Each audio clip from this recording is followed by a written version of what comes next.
જય શ્રી કૃષ્ણ। આજે આપણે બનાવીશું શિયાળા માટે સ્પેશિયલ ઓળો। ઓળો બનાવવા માટે મેં 3 મોટી સાઈઝના રીંગણા લીધા હતા અને તેને શેકી લીધા હતા। ત્યારબાદ તેની છાલ ઉતારીને તેનો આવી રીતે પલ્સ બનાવી લીધો છે।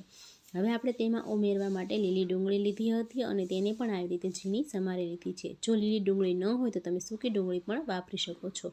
ત્યારબાદ આપણે એક મોટી સાઈઝનું ટમેટું લઈ અને તેના પણ આવી રીતે ઝીણા ટુકડા કરી લીધા છે। હવે આપણે તેમાં ઉમેરવા માટે આદુ, મરચાં અને લસણની પેસ્ટ બનાવી લીધી છે। આટલું થઈ ગયા બાદ આપણે ગેસ પર કઢાઈ મૂકી તેમાં 7 થી 8 પાવડા તેલ ઉમેરવાનું છે અને તેલ ગરમ થઈ ગયા બાદ આપણે વઘાર માટે જીરું ઉમેરવાનું છે।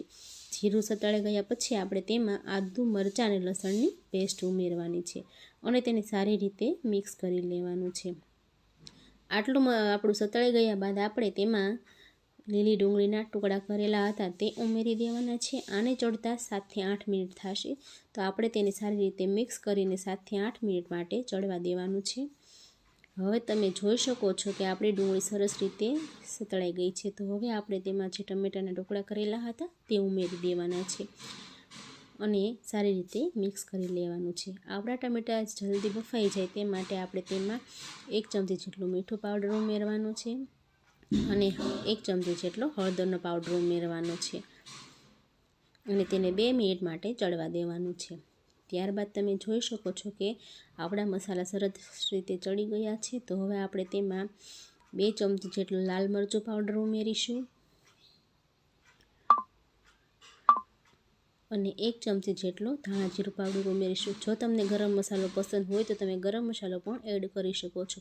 હવે આપણા મસાલા એકદમ સરસ રીતે ચડી ગયા છે તો હવે આપણે તેમાં ઓળાનો પલ્સ ઉમેરીશું અને તેને સારી રીતે મિક્સ કરી દઈશું।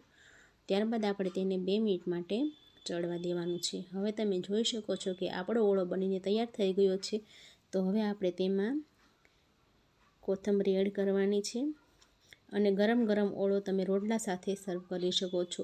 તમે એકવાર જરૂરથી આ રીતે ટ્રાય કરજો અને પછી મને કમેન્ટમાં જણાવજો કે આ રીતે તમે જે ઓળો બનાવ્યો હતો તે કેવું લાગ્યું અને ઘરમાં બધાને પસંદ આવ્યો કે નહીં। જય શ્રી કૃષ્ણ।